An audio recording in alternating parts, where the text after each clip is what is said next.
Torej, osrednje vsebinsko izhodišče monografije Umetnostna dediščina plemstva v času njegovega zatona je vprašanje, kako sta zaton plemstva zlasti po sredini 18. stoletja in kasneje, ter njegova formalno pravna ukinitev po razpadu Habsburške monarhije vplivala na eni strani na plemiško bivalno kulturo, zbirateljstvo in naročništvo, ter na drugi strani na prenose, reinterpretacije in nove namembnosti plemiške umetnostne dediščine. V 8 samostojnih prispevkih, ki naslavljajo ta vprašanja, se združujejo in prepletajo znanstvena področja zgodovine umetnosti, zgodovine arhitekture ter zgodovinopisja.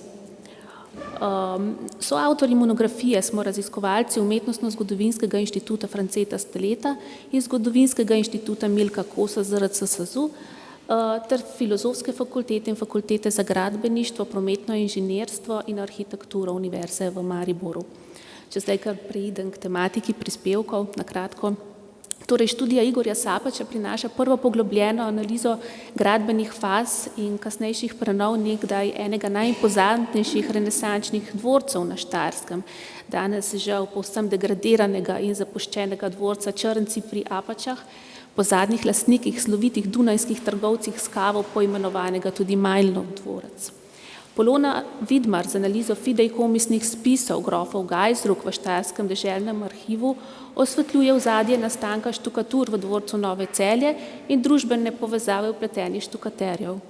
V študiji, ki sem jo prispevala urednica, je prvič predstavljen in poglobljeno analiziran katalog zbirke grofov Kobencel v dvorcu Lože pri Vipavi, ki ga je med letoma 1923 in 1925 sestavil slikar Veno Pilon. Miha Preinfalk predstavlja povsem novo odkrite popise zbirk Jožefa Kalasenca barona Erberga v Dolu pri Ljubljani iz leta 1846, ki so zdaj v Arhivu Republike Slovenije. Renata Komič-Mar na podlagi popisov slik v teh inventarjih in ohranjenih umetnin podaja pronicljivo študijo portretov v zbirkah barona Erberga in pa tudi listov v njegovem grafičnem albumu portretov slavnih krancev. V svojem drugem prispevku za to monografijo Igor Sapač temeljito rekonstruira arhitekturo in usodo mogočne vile na Kozjaku nad Pesnico. Konec 70. let 19. stoletja je bila zgrajena za članico znamenite francoske plemiške rodbine Grimaud d'Orsay. Njena odlična umetnostna oprema pa se je po povojni zaplembi znašla v Federalnem zbirnem centru. Prispevek Matjaža Grahornika se osredotoča na opremo dvorca Fala v času, ko so bili njegovi lastniki beneško-padovanski grofje Zabeo. Avtor namenja posebno pozornost usodi knjižnice in umetnin v tem dvorcu po nacionalizaciji gradu leta 1945.